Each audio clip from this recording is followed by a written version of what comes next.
Delante, but it's fine. So the big card I think is like Bufferlo. So essentially this card gives you a draw 2, and obviously most of the time it's free because everything you want is in the graveyard. And then I thought about playing like the Scythe and stuff like that, like with the artifact engine, just because like it's another thing that you could draw into. But I don't know, I ended up like going against it just because like I kept drawing Scythe and it was just really bad. I wasn't doing enough. And the times that I did draw like the artifact stuff, like the deck just kind of like already outwon by itself. But obviously like the draw 2 is still really good just because like you always want to be able to draw 2. So we'll go with those. And then I played triple Foxy, triple Spinny, just because the fact that we have access to like Miragestallio now, like it makes it so that any 2 level 3s is like full combo essentially. So these guys just kind of facilitate like the full combo just to summon the Miragestallio. So yeah. And then obviously like Foxy's still really good against like all the floodgates and stuff like that. I ended up playing Owlich, and here like they can only be 1, and I ended up just being able to play around it. And then 1 Gazelle, 1 Falco, and 1 Jaguar. So these are all the 1-ups. I don't want to play multiples. I don't play Desires, so like the 1 Jaguar is fine. Like you never like obviously never gonna banish it with Desires.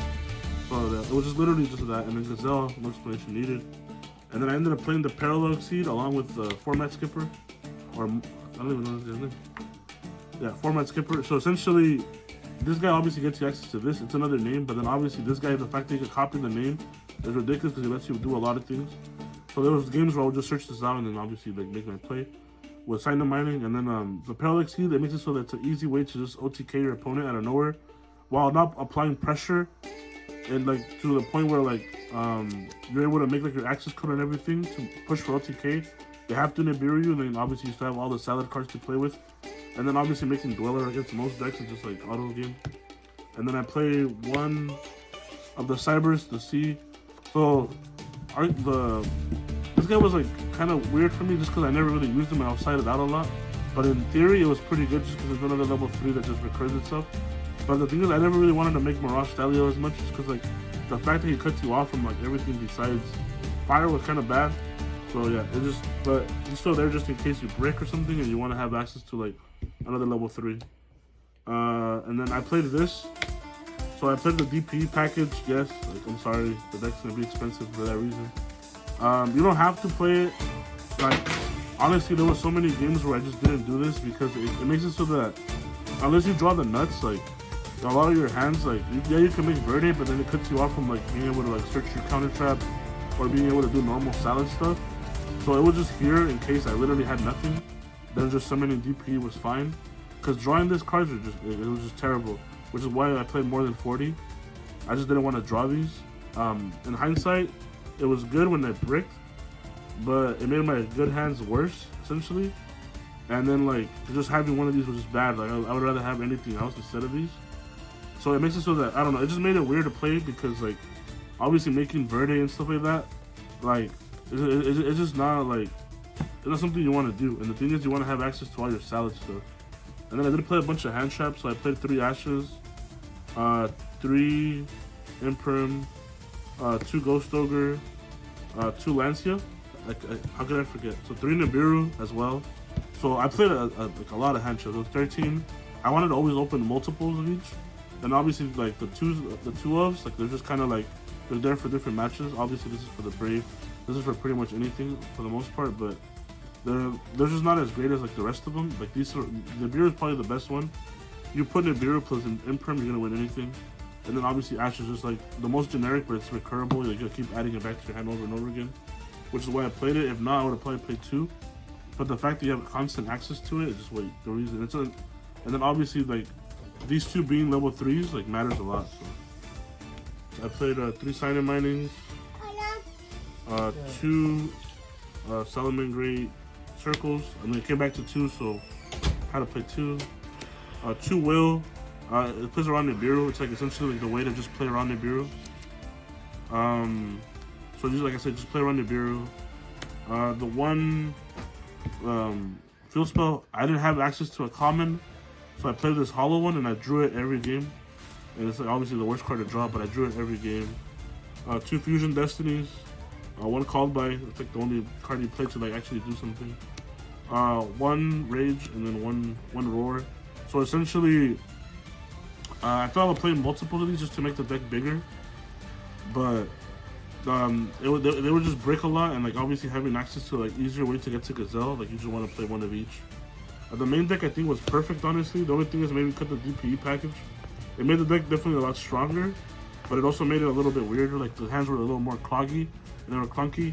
It was just like there was just so many better scenarios of just more hand traps or like having access to different cards and then maybe playing Desires as well. Well, obviously with that you don't want to play Desires. So that's it for the main deck. Like I said, it worked out fine. I just keep drawing the field spell, but outside of that it was fine. The extra deck, this is one thing that kind of sucked. So obviously 3 Bailings, 3 Sunlight Wolf, 1 Heatleo. It sucks that I couldn't play the second one, so they came up a lot.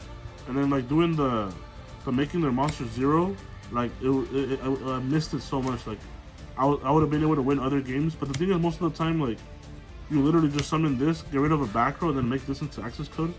So it's literally just that. 1 Splash Mage, obviously for like the big like 1 card access code play, the update jammer, and then the transcode for the obviously the OTK, access code part of the OTK, Miragestallio, and then 1 Dweller is what you make, and then 1 Verte Anaconda to get you to your DP, and then obviously DP is like he's everyone's dad, so this card's way too good, like way too good. Like I said, it sucks when you have so much advantage because like your hands are kind of weird.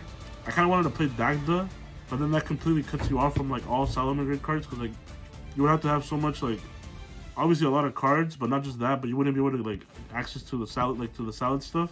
You would have to link it off to end up making like Verte plus Dagda, which is cool, but then at that point you don't have access to like the other salad cards, and the thing is like sending them to the graveyard, that's pretty bad.